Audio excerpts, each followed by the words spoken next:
This mantra represents body, mind, and spirit on the pathway to overcoming obstacles and achieving a goal. Olivia Clausen, one of my two best friends, insisted that every woman happily cohabitating with a man needed a roaster.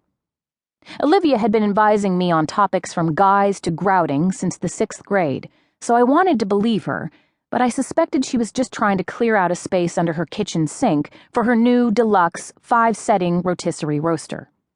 Also, I wasn't sure that I, a woman who didn't even own a cookbook, unless you counted the recipes in the back of the Reader's Digest, a subscription my mother paid for because, apparently, my life would be unfulfilling without the humor in uniform jokes, needed a contraption for cooking whole chickens. Still, I was open to the possibility that at some point my boyfriend, Sam, would stop working long hours and want me to create a meal that didn't require sandwich bread or dried pasta.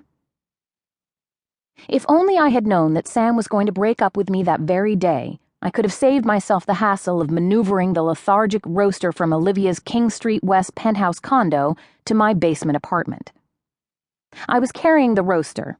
Olivia had insisted I pay her $20 so I wouldn't feel like a charity case, up Clinton Street, where I'd gotten off the 506 streetcar on College, right in the heart of Little Italy, when I saw the moving van parked on the front lawn of the semi-detached, gremlin green, sparsely shingled house where Sam and I had lived in a subterranean apartment for the past 6 months. Clinton wasn't the prettiest street in the neighborhood. That honor went to Palmerston, with its billowy maples and lampposts straight out of A Christmas Carol. But rent on Clinton left me with just enough extra cash for my yoga membership, which, in my mind at least, was why we lived there instead of 3 streets over. And we still reaped all the benefits of the area. Situated just north of Little Italy, south of Koreatown, and walking distance to Chinatown and Little Portugal, it was rich with culture, history, and stray cats that kept Pumpernickel, my cat, thankful for his indoor abode. When I'd found the place, I'd overlooked the obvious, that it was below ground and would be damp, dark, and cold even in summer. Instead, I'd been swayed by the fireplace in the bedroom, thinking it would be romantic. It turned out it wasn't a fireplace at all, but a flueless alcove with a mantel. I could barely afford half the rent as it was, and Sam refused to cover my share, so until I could get my bed, wardrobe, and cat above ground, I had to accept that Clinton Street was as good as it got. At least I was living downtown, and not in the suburbs like Scarborough or Vaughan. When I reached the house, dubbed Gremlin Manor by the other 3 sublets, I placed the roaster, neatly packed in its original box, complete with owner's manual, on the pigeon-pooped front walk. A 40-something fat guy, wearing a bleach-blotched orange Bart Simpson t-shirt circa 1990, and a skinny, balding guy about 10 years younger with low-slung jeans and a bungee cord holding them up, greeted me on the front steps. "You, Mara Brennan?" the skinny guy asked, looking down at an orange plastic clipboard and then back up at me. I nodded, confused. He walked over to me and handed me a pink waybill that had Sam's signature on it.